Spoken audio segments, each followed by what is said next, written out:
শেষ হলো বহু আলোচনা আর সমালোচনার চ্যাম্পিয়ন্স ট্রফি। ভারতের শোকেসে পরের 4 বছরের জন্য সৌন্দর্যের প্রতীক হয়ে থাকবে এই ট্রফি।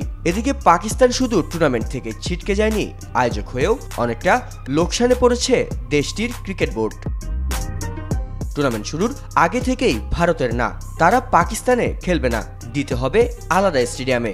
জল্পনা কনফারেন্স শেষে আরব আমিরাতের দুবাইতে তাঁবু গাড়ে ভারত। ঘরের মাঠে নিউজিল্যান্ডের বিপক্ষে আর ভারতের সাথে দুবাইয়ের হার দিয়ে যাত্রা শেষ হয় স্বাগতিক পাকিস্তানের। বাংলাদেশ দল বুক ভরা আশা নিয়ে চ্যাম্পিয়ন্স ট্রফি খেলতে গেলেও হয়েছে ফ্লপ। তাদের সঙ্গী হয়েছে ফর্মে থাকা টিম ইংল্যান্ড। দুদলকেই ফিরতে হয়েছে খালি হাতে। এদিকে ঝলক দেখিয়েছে টিম আফগানিস্তান। ইংল্যান্ডকে হারিয়ে রীতিমতো সেমিফাইনালে ওঠার আশা জাগিয়েছিল, তবে সেই আশা ভাঙল আফ্রিকার জয়ে। বাংলাদেশ, পাকিস্তান ও নিউজিল্যান্ডকে হারিয়ে সেমিতে ওঠা ভারত শক্তিশালী অস্ট্রেলিয়াকে হারিয়ে ফাইনালে ওঠে।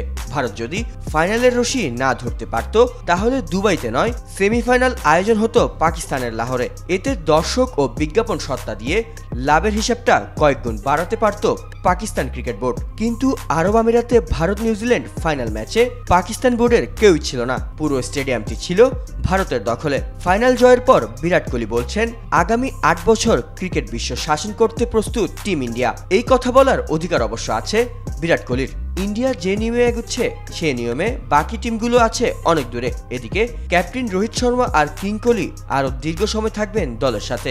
আপাতত ভাবছেন না অবসরের কথা।